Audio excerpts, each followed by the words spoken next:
All right, well, thank you all for coming along. We won't take up any more of your time before we get started. My name's Luke. I'm the APAC Implementation Services Director at Revizto. Today with us, we also have a special guest, which is Michael Dunn, BIM Manager from Geocon Constructors. So let's have a quick look at our agenda for today. We're going to go through a product update and we'll go through some key points and we'll look at live demonstrations, especially how to export clash data for analytics from Revizto Plus, how we can use the new sheet mapping options to do more flexible workflows with 2D, how we can use the web issue tracker to integrate into a variety of CDEs and workflows. And we'll also reveal as much as we can about our roadmap without getting myself into trouble. Following that, we'll have a client presentation, and that will be why Geocon Construction has brought design in-house and what impact has Revizto had, and how the clash automation specifically has changed the way the design and construction program works. All right, so let's get straight into our product update. How to export clash data for analytics. I'm going to show you live in the product, and that way you'll get the most value out of it. As you know, in Revizto Plus, we have the clash automation tool. So if we open clash automation, we can see here a list of various clash tests. If I open a specific clash test, we can see all those results. And if we want to visualize them, particularly by selecting the results, we can use like the isolation tool to see those clashes, all basic stuff.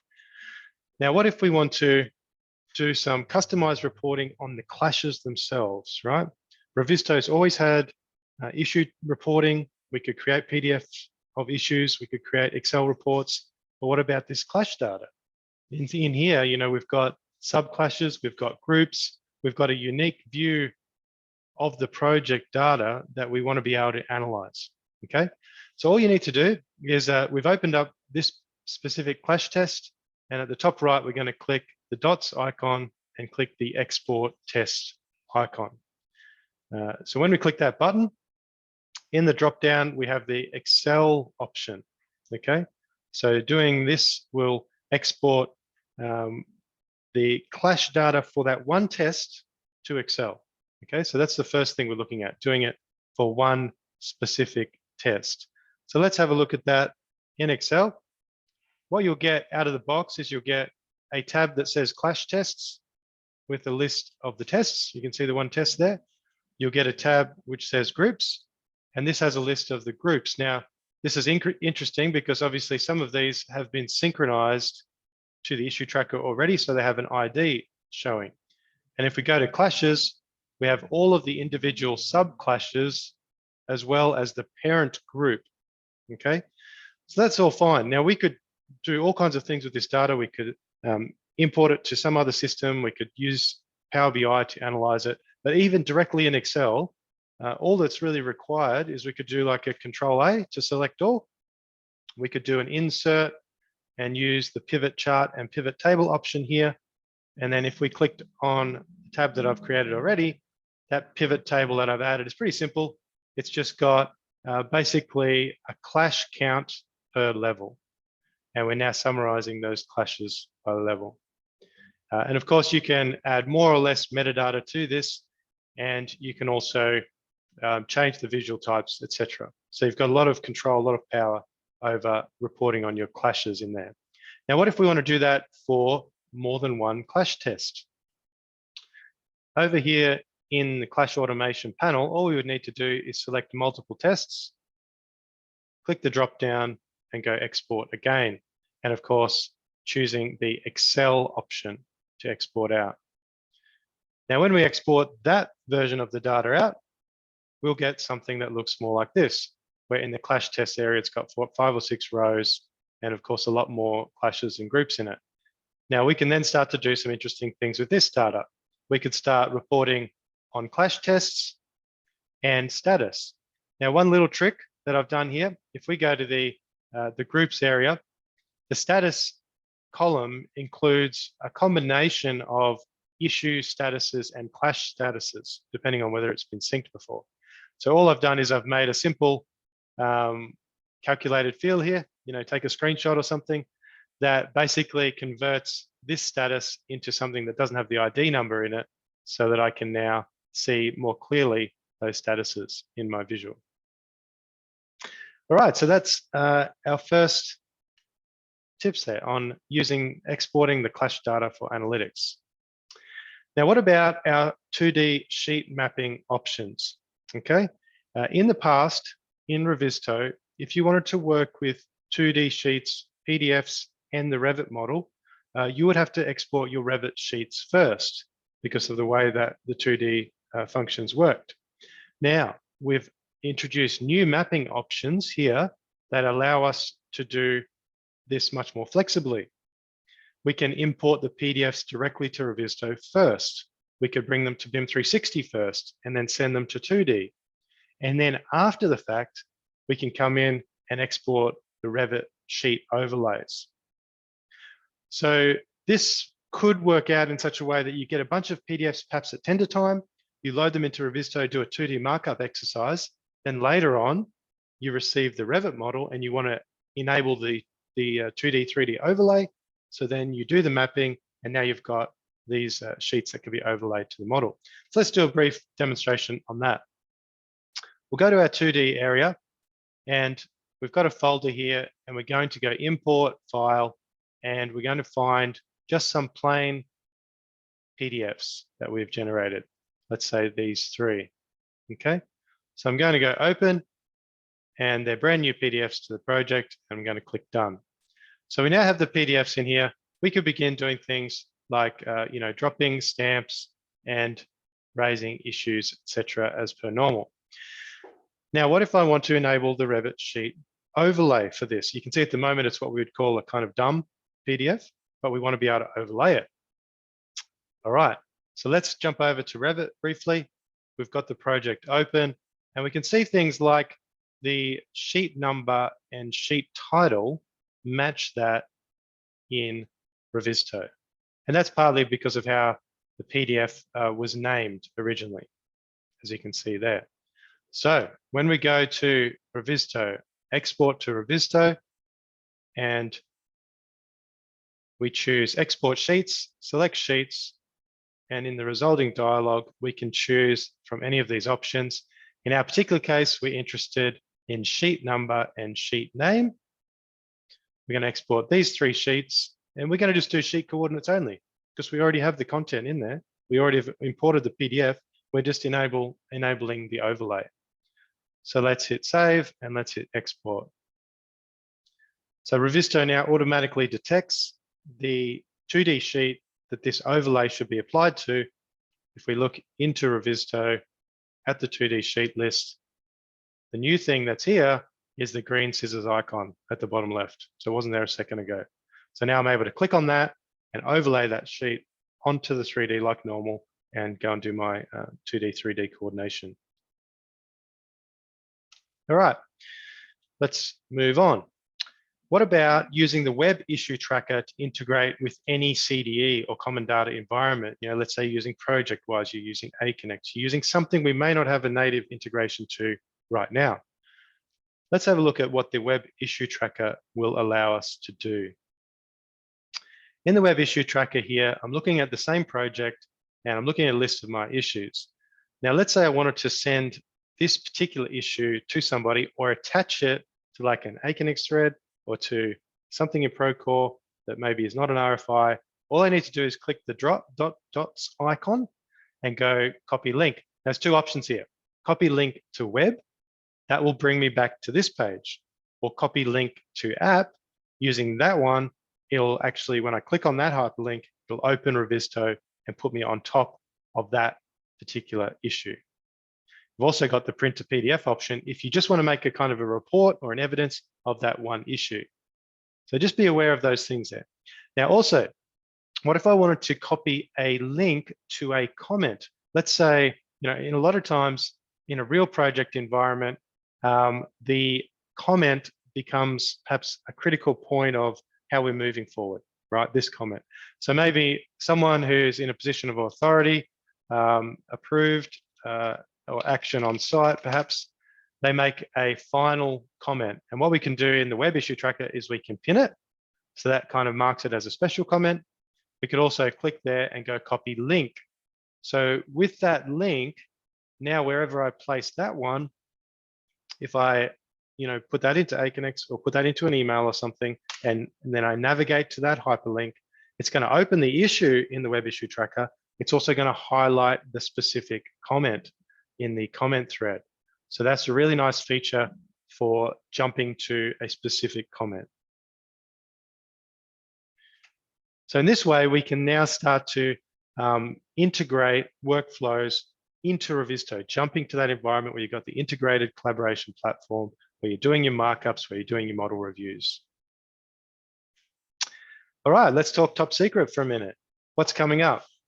Firstly, the Revizto API. I have started playing with it. And I guess the one little secret for you guys is there is a public link for you guys to hit right now where you can start to do some of your own research, if you notice on the screen. So if you were to navigate to that link, you would start to see the documentation wrapped around our API that's coming soon. It'll help you understand what's going to be included. So the first things are going to be issue kind of management and kind of listing projects, listing users, listing licenses, okay? That kind of piece will be included in the first release of our API. There may be other questions, I'm sure, about when's the model type stuff coming, and that's coming next year, down the track, where we'll open up the API to more parts of Revizto. We're also in the process of building an enhanced scheduler, okay? Now we've scoped it all out, we've mocked it all up, and the dev team is working away on it. Now, some exciting things to think about. The enhanced scheduler is going to support import and export workflows from Revizto. For example, it'll be able to batch import IFCs, but it'll also be able to batch export IFCs on a particular schedule. That clash data we looked at earlier, it'll be able to export the clash data to Excel on a schedule. It'll also be able to consume data that perhaps we didn't have before. And this ties in with our Forge integration. The Forge integration that's coming will allow a BIM 360 model to be pulled out of the cloud and pushed to Revizto without having to use the authoring tool at all, okay? So the enhanced scheduler, it's going to have a lot more logging, a lot more kind of management capabilities, and it's going to be super powerful. It's going to really be the next generation of kind of workflow automation inside Revizto. Also coming super soon is our mobile app. We've started with internal testing. So people with the Revizto.com email address have started actually playing with the mobile app. And you might say, oh, what's it going to support? Maybe just issues? No, it's going to support 2D drawings. It's going to support 3D models. It's going to support 2D and 3D split view, okay? All on your phone. So here's some very secret examples of what that might look like. So what it will look like really, because it's already rolled out, it's already on the App Store, it's just in a beta mode for our internal testing. So we can see things like the chat, the comments, you can see the split view with the drawing, with the model, in this case, even with point clouds showing. And then also at the top right here, simple 2D markups. So super excited for that. We use the word game changer a lot in Revizto. I think this is going to just broaden the impact of Revizto across the whole construction site team. All right, a couple of bonus tips. Well, we've got a couple of minutes left. First one, what if I want to create a clash, an issue from a clash before sending it to issue tracker, okay? So over in clash automation in Revizto here, you've got a really nice automated workflow. You're sending things from the clash automation area to the issue tracker on a regular basis. Great.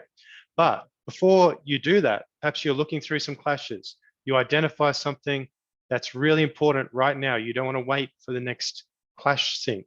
So over here, you click the drop down. Instead of marking it with one of these statuses and syncing it to issue tracker, you simply hit create issues. You know who that's going to be assigned to.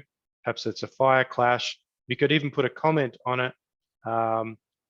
Need this actioned now.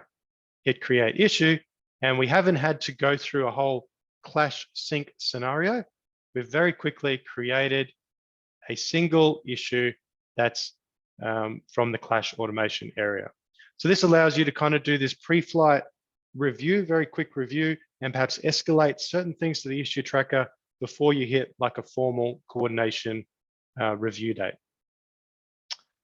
All right, ability to view issue markup images as 360 photos. I'm excited about this one.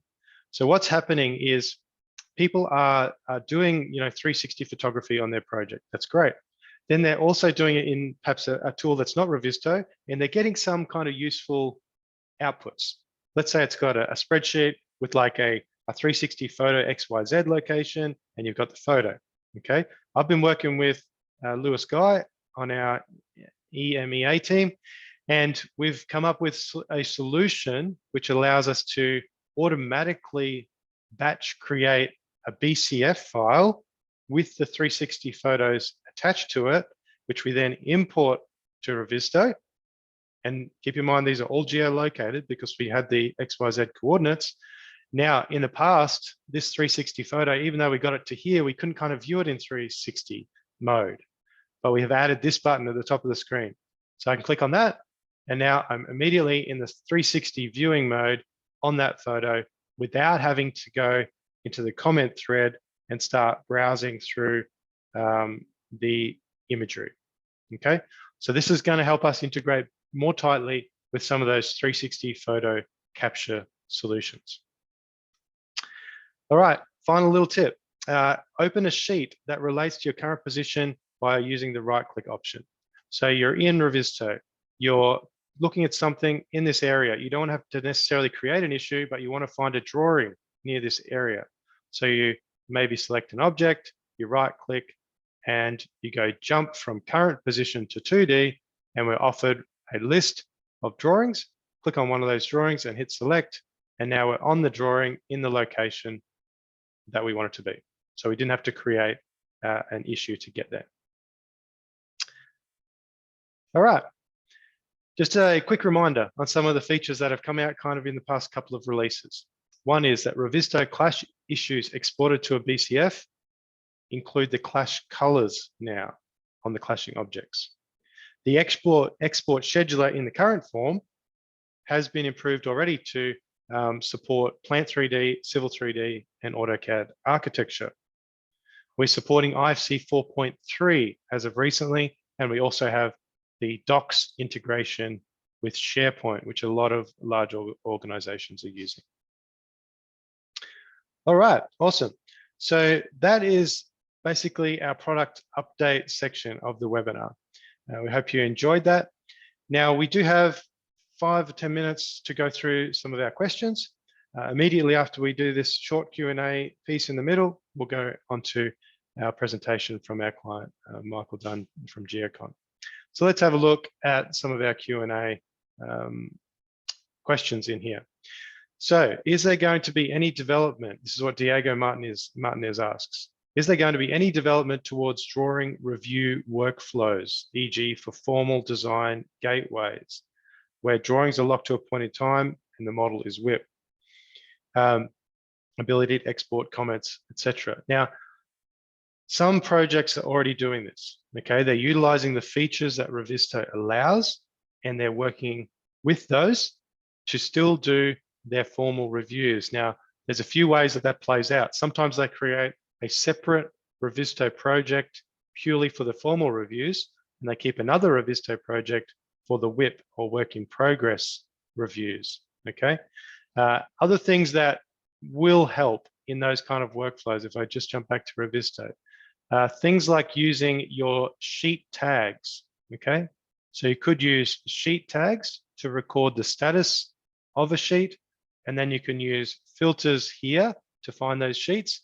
But you can also, in Issue Tracker, use sheet tag as a filter to find issues on sheets of a particular status, okay? So you see how we're able to add the status metadata to the sheet. We're able to report on the issues on that sheet, okay? Now, as far as the evidence reporting, we find a lot of people are using the issue report tool very effectively.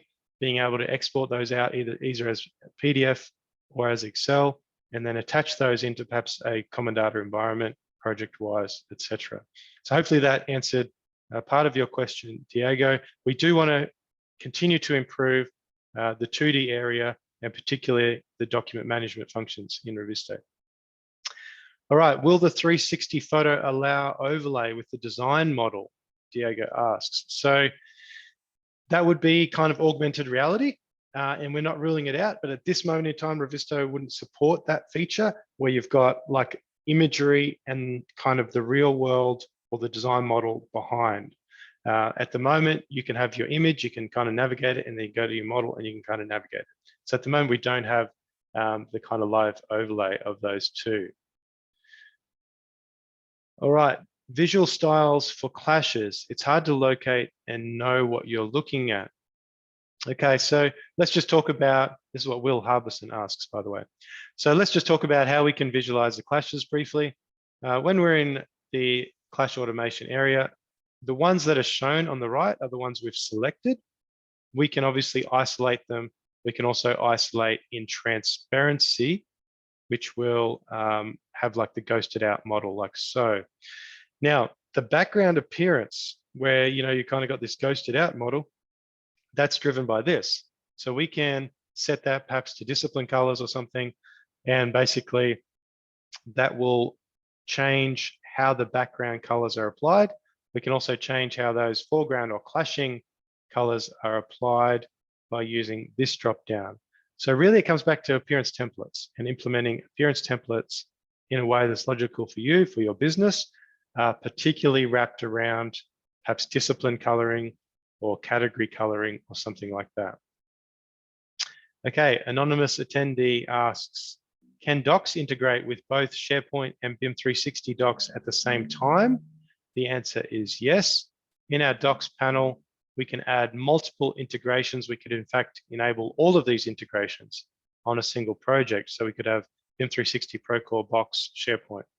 And just keep in mind that our docs integrations, they're not punching holes in security, right? They're connecting the Revizto project to these other platforms. And then if I were to try and browse this BIM 360 environment, it's checking that I've got access to do that with my BIM 360 account. It's using the BIM 360 credentials to make sure that I'm allowed to see what I can see. And that applies even if we send drawings from this area and grab them and go send to 2D. And when they arrive in the 2D area and I go to look at one with like a BIM 360 icon here, it's still checking, hey, does Luke have access to view this on 360? So it's not punching any holes in the security then. All right, anonymous attendee asks, when we create an issue from Clash Automation, will this create a separate issue with a new issue ID? Okay, so the way that it works is that a Clash group links to an issue inside the issue tracker. So for these ones here that haven't been sent yet to the issue tracker, if we were to synchronize them, they would all receive new IDs. Okay, over time, what will happen is that these sub clashes will start to be closed out until eventually all of them are closed out, and then the issue will automatically close. So that's how the Clash automation tool links with the issue IDs. Craig Windram asks, are the XYZ coordinates included in the Clash analysis data? So let's briefly have a look at that. If we go to clashes, what you'll notice about the Clash data is really it's storing the Revizto ID of the objects. Okay, so it's not storing kind of object data aside from which object it is.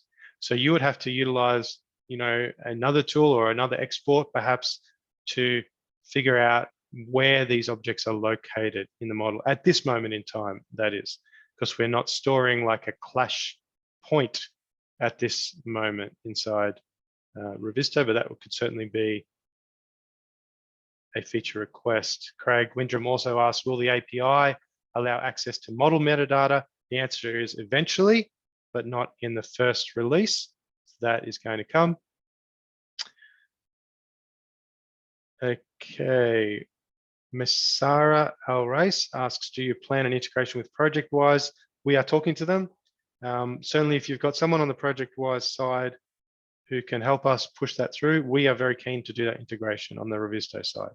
So the answer again is yes, we want to. Sometimes those things get blocked, by the other vendor.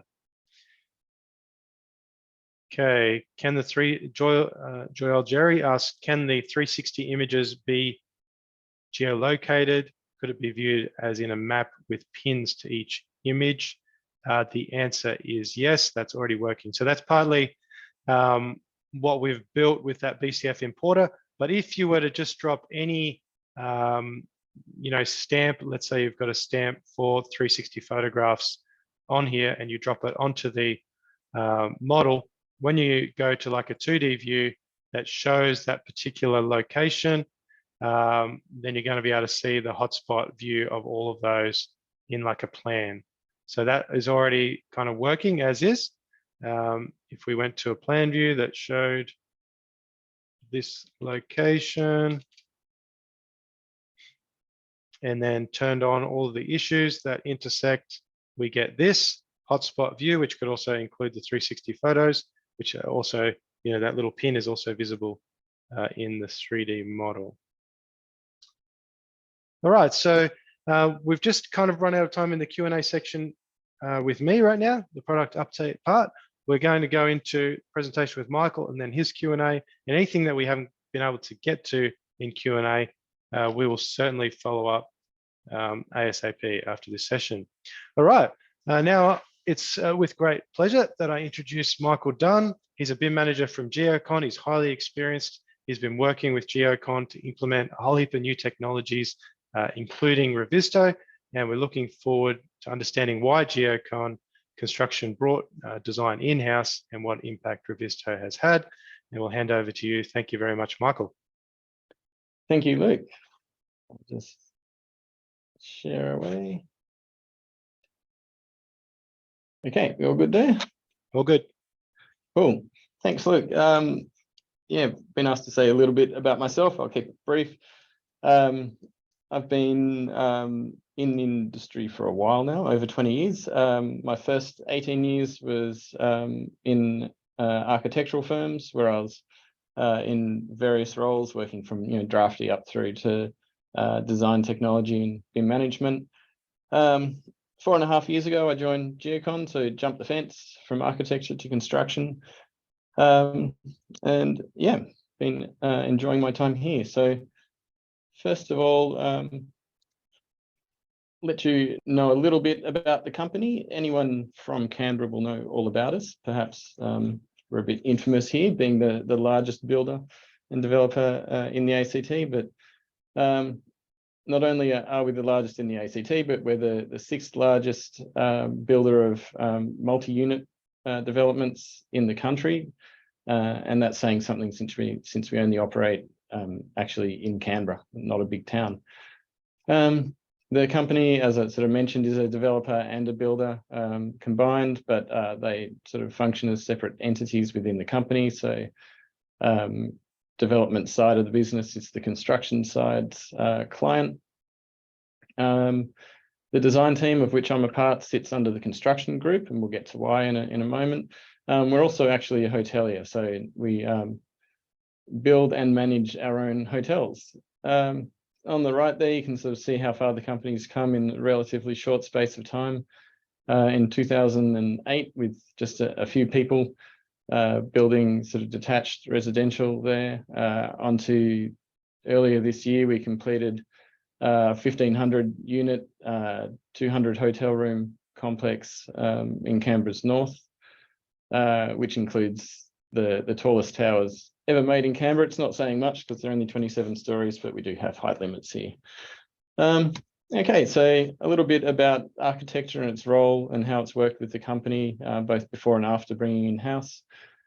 So the development side of the business would always engage a third-party architect for concept design, marketing, and DA, as you can see there. And before handing the job over to construction, more often than not, construction would engage the same architect, but sometimes not. to undertake DD, BA, IFC, and as built, and that's pretty much remained the same since designers come in-house. So the model is still very much development engages a third party, and then we take over. But we'll have a little bit more integration earlier on in the DA phase. All right, so why bring documentation or design in-house at all? So as I said, we're under construction. It was their decision. They lobbied for it to bring us in-house about 4.5 years ago. A few reasons. They wanted more consistency from their documentation. So going from job to job, it was often a different architect or even a different team within the same architect would be on each project. So having to reteach the way we work, our details and our building philosophy and so on, wasn't ideal. Also having people in-house means we can just generally improve the quality, and a lot of that stems from consistency of people and practices. There was a desire to increase trust in design. Anyone on the design side out there would certainly have heard the blame the architect or blame the designer mantra coming from builders. So having us in-house was it was a really big factor, and we wanted the guys on site to trust the drawings they were looking at, not just go their own way with their own ideas, and to be able to lean on what we do with that implicit trust. A flexibility to meet demand. So again, on the architect side, and I have to say, before I worked at Geocon, I worked for an architect that was employed by Geocon to do their construction drawings, and we copped we need our construction drawings done in 4 weeks, and that's that. And you hand them over and you don't know when they're actually going to be used. So working in-house, we're able to deliver packages just as and when the construction team needs them. And that's basically it on that point, yeah. And improve buildability. So this sort of stems from a lot of those previous points I've mentioned with consistency. Working back through tender processes, we're able to come back and revise our construction documentation based on what tenderers have come back with. And we're able to take up lessons learned. So again, staying on these projects one after the other, talking to the guys on site, we're able to improve the buildability of our projects. So the plan was always really to have a small but experienced team to manage several large projects. We're presently 8 or 9 people strong, and that's it to manage quite a few large projects, as you'll see in a minute. But we're all rather experienced. So that's something that an architectural firm typically couldn't afford, just on a salaries and fees basis, to employ a lot of experienced people rather than just juniors doing a lot of the daily drafting. Interestingly enough, initially BIM wasn't actually even considered. The company had thrown around the term or heard the term thrown around, but not really looked into it more than being a 3D model. But after consultation with prospective employees, including myself, it was really embraced. And in fact, they sort of said, come on board and we'll give you a blank check to buy whatever design technologies, hardware, whatever else you want, through an R&D budget at us. They're willing to try things. If it doesn't work out, so be it, but they'll actually spend the money to do it. So on to why we implemented Revizto itself. I had a little bit of experience with it as a model viewer whilst I worked at an architectural firm previously, but hadn't really worked in the issue tracking environment too much. But having said that, I've been to plenty of RTC or built conferences, as they're called these days, and Revizto was always a stalwart at those, exhibiting and presentations on it, and it had always impressed me what they were able to do. So selling this to the company, there was obviously the key benefit of Revit integration, a very solid integration there, and that was always going to be our authoring tool and that of our consultants. A good model review process, so not just for ourselves, but people in the wider business, being able to have that gaming engine model review without extreme hardware or Revit and so on installed.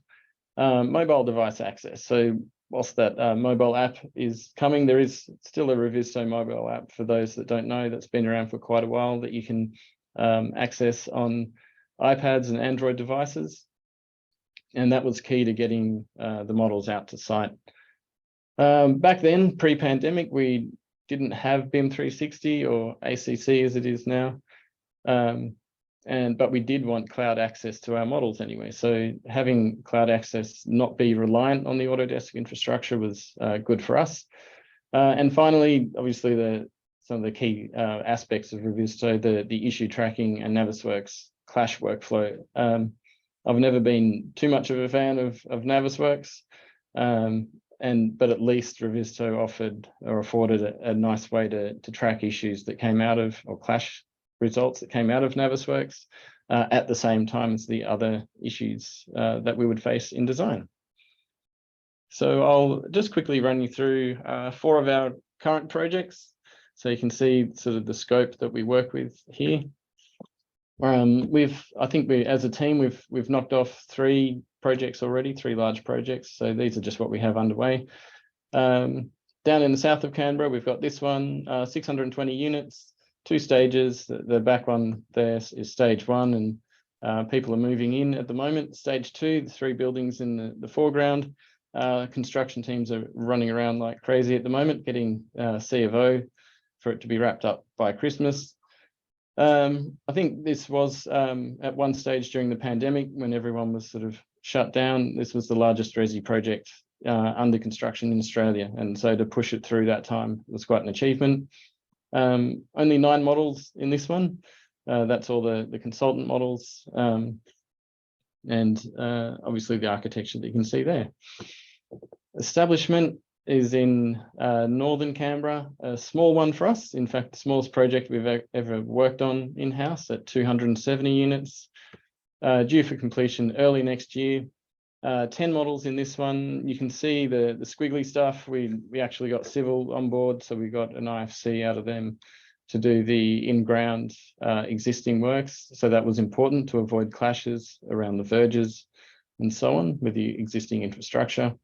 And it was on this project that we trialed Revizto's Clash automation. So we actually ran the Navisworks Clash detection and Revizto both on this, and we used it to validate Revizto's Clash detection results and help us refine our search sets and Clash tests themselves. This one, a big one, 800 units in south of Canberra. Currently, we're only up to sort of slab on ground. I think the first deck is being formed in part of the whole at the moment. Completion is a ways away. You can see mid-2024. 32 models in this one, so quite a few. It's broken up by basement and each tower. We also managed to get landscape fully engaged in 3D in Revit for the first time. So they were the first local landscape consultant to actually jump into Revit, and that's because we made them through the execution plan. But we've had really good results, and they've certainly enjoyed working through the process. And as you can see there, it's our first project. We've really fully implemented Clash automation in Revizto. And it's been a bit of a game changer for us, and not for just the obvious clash detection, but for other things, as you'll see a bit later. Final project we're working on, still very much in development. This one is just in the city. For those of you that don't know, Canberra has a light rail development underway at the moment. And stage 2 is due to be completed in a number of years. So this project sits directly adjacent to that. So beyond the building here, you can see we're able to get access to civil models of the proposed works, which is crucial for getting obviously our site levels correct and all our transitions. Still awaiting works approval from the NCA, the National Capital Authority, who are notoriously difficult to work with. Only 3 models in this one at the moment because the consultants aren't fully engaged. But as you can see, it does include the light rail works. And one of the other model besides the architectural is actually the design architects, and we'll see how that comes into play a little bit later. All right, so how we use Revizto itself. We have always used scheduled exports. We use these from inception of project on the architectural side. So as long as there is anything in the model, it may only be slabs, we'll start pushing the model at least on a weekly basis, if not twice a week. If there are any major changes that the model is going through, we can always skip and export, but we push all our models. We push all of our sort of 1:100 scale sheets, so GAs, wall setouts, RCPs, and concrete profiles through the scheduler every week. Issue tracking, not much to say here because sort of everyone should be fairly familiar with issue tracking on the whole, but just to note that we make sure every issue that is placed is a stamp. So a stamp being a template for issues for those that don't know. But there is an option in Revizto to make sure that even if you just click the regular issue button rather than the stamp, you force someone to choose a stamp to place. And this has advantages, obviously visually. A stamp is identified by a color and a code, so you can quickly see the discipline that it belongs to, and also for filtering in the issue tracker. All right, as I said on that city job, we do have the design architects model in. So one of the very early uses we have on Revizto in the 3D space is design model comparison. We'll pull in the IFC from the design architect, overlay it in the transparent red that we've got here, and just line it up with the architect's, our model, to see what is varying. And obviously things do change in DD quite a bit in a lot of cases, so it's handy to see what's going on. Useful to get the development side of the business over so they can understand for marketing purposes and so on what's changing as well. Working with our consultants. So we don't sort of have a separate BIM management sort of role where we take all the models, collate them, federate them, and then export them and so on. We leave it up to the consultants very much to export their own models. We encourage them to use the scheduler themselves. The execution plan says how often they must export their models. Now that we've been working with them it's usually the same set of consultants we work with from project to project. So it's been 4.5 years. They're all used to raising and managing their own design issues now, which is quite successful. And just recently in the past few months, we sort of heavily workshopped the clash automation tool. And so now most consultants are actually running their own clash automation, which has proved really good. They're running their own clashes, they're committing them to issues and resolving clashes between themselves.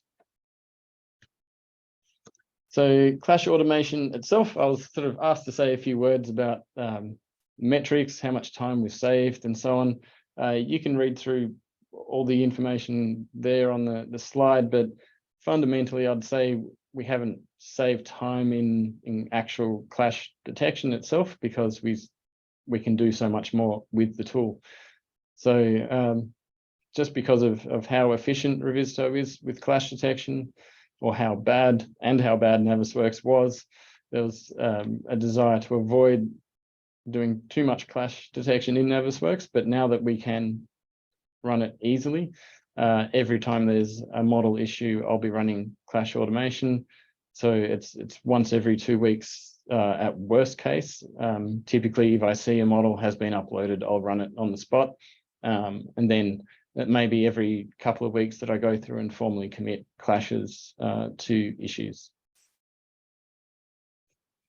So a few of the cool things with clash automation. Like I said, it really has been a game changer for us with Revizto. Just how easy it is to create search sets, right click and create new search set, so simple. That means we've got far more granular testing than we had before. So in Navis, we were very much clashing one discipline against another. However, these days, as you can see some of those examples there, we're really drilling down to certain issues or certain clashes because there'll be different clearance and clash requirements between different elements within each model. Little things like you can see there, the mechanical subhead versus the fire sprinkler. They need a certain distance between the sprinkler and the ventilation on the glazing on the facade. So we're able to pull that as a tolerance or a clearance test, as opposed to having a hard clash in that space. Revizto implemented zones a while ago. So for those that don't know, you can create in our authoring tool, Revit, masses, and anything that is within those masses will be assigned, any geometry will be assigned to a particular zone. So beyond just doing level staging clash testing by level, we're now able to do it by whole zone. So we can run the basement at a particular milestone. And again, for filtering, it makes that very simple. One of the really, really nice features of Revizto's clash automation are the types of clashes. And after the initial release, they expanded to have a few more types. And this one I love. It's we can have a clashing type that's directly above or directly below.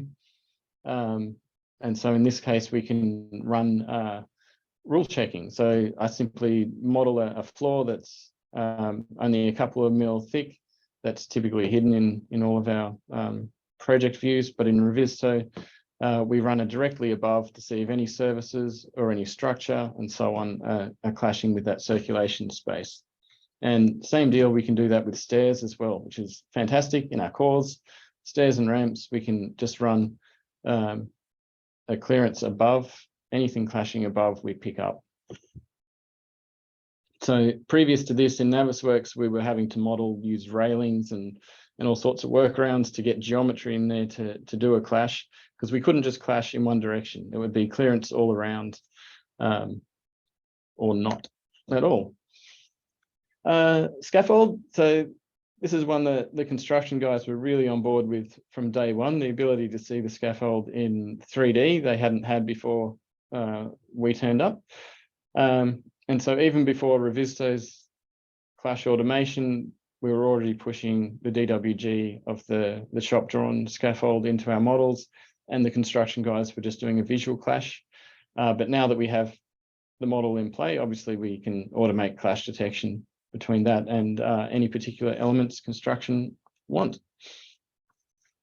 Another little workflow sort of tip that we have is there's often parts of the model that are on hold, and particularly if we're scheduling exports, there might be parts that are not resolved, and even with drawing issues. So what we've done is we've just created a generic model in Revit that is completely transparent in 3D. In plan, you can see it with a hatch, and it cuts with a hatch. We can tag it that the area is on hold. So obviously that will show up in every plan view that is that can see it in Revit. And at the same time, it'll export to Revizto. Again, completely transparent, so you don't see these boxes floating around when you walk around your model. But when you run a clash test on them, it will pick up. And so we can have a report that shows on hold areas. Anyone can filter the issue tracker and see which areas in the model are on hold. All right, so that's it for the clash automation stuff. A few other little bits and pieces that have come about. We found originally we were using Revizto really just for external coordination with all our design consultants. But following the success of work from home and the pandemic, we've had a couple of employees actually move away, sometimes quite a long way away, and continue working for us. And Revizto has really, really facilitated this. So previously our markups were often still on paper. We were a small team working together, so paper markups or just Bluebeam or so on. But now we have a lot of our internal design issues picked up on Revizto and tracked in that software. So the construction guides, so really obviously a key component of why we chose Revizto was getting the model on site. It runs beautifully on iPad Pros, which we've sent out to our guys out there. That 800 unit development runs flawlessly. There's no pop-up regen or anything. It runs fine. And even on my phone, I can run this 800 unit on an Android phone. A bit of pop-up, but it still runs smoothly, and it's great. Quantification, they're now starting to get into this. It's been a bit of a journey, but we've got there. Simple counts, obviously quite easy. We just set up search sets for the things that they want to know about, numbers of this and that, and they can select them, select all, and see a count. But now they're starting to move further into exporting quantities like concrete volumes and so on. And an initial phase where they're still at the moment double checking, so they're manually drawing, picking up areas on Bluebeam, manually creating column schedules in Excel, which is incredibly painful, but now they're starting to validate that with the numbers they're getting out of their Revizto exports and seeing they line up. So good news for them and for us going forward. And finally, they're simple things like an apartment data check. So we have a generic model in Revit that's modeled into each of our unit groups. And this has some metadata for those units, like obviously the unit type and the unit number, but also things like the color scheme. So the guys on site are able to quickly dial this up and have a look at what the color scheme should be for the unit they're standing in to ensure that they get things right. A bit of reporting, we do make use of Revizto's dashboards, but seeing Luke's presentation then, I'll certainly go a bit further and start pushing some stuff out to Excel. So the basics here, there's probably not too much to say. We do use both internal and external reporting. So at our weekly design catch-ups with our team, we track the number of issues that have been closed, split up across clashes and regular issues, and whether things are overdue or critical, etc. And external reporting as well, which we do this for the consultants. So I'll export issues by consultant, say once a month, send it out, and it does give them a little bit of a kick. So it tends to actually get a better reaction sending them a PDF in an email saying these are your issues to action that are overdue at the moment, rather than telling them just to go and look on Revizto. Finally, the future. So we would like to get more of our subcontractors working with the software. Most of our design are actually part of D&C firms, but not all. So again, some of them are getting their guys on site to review the model as they're installing, but others are not. So a little bit out of our hands, but we're trying to push there. Some of the other ones, like facades, have actually really been on board with the model. We're just trying to get them to raise issues and work with us on that in that respect. Very much looking forward to all the stuff Luke spoke about the advanced scheduling, the possibilities there of automating exports and imports, and automating possibly clash tests in the future, and API integration with our CDE. So one of the things that's held us back is we have our own CDE that's not used by too many people. It's called Project Simple, so it's not Aconex or any of those. It doesn't have its own API, so Revizto and it cannot talk to each other at the moment, and the construction guys need to formally raise RFIs, etc., through that particular platform. So beyond using the web tool like that, we'd rather the construction guys be able to raise issues within Revizto, and have that push to our CDE would be fantastic. Otherwise, I think that's it from me. Awesome. Thank you so much, mate. Thank you for a very comprehensive presentation and sharing all that insight from your side. That was really cool. So we did have a couple of questions on the Q&A. Michael Pointing asks, how do you audit and track model updates to ensure consultants are updating weekly models? Is that something you've scheduled because you manage it yourself? Yeah, so we'll have a look at, obviously we can see when they're exporting models. I'll keep on top of them. They are doing that. In terms of changes to the models,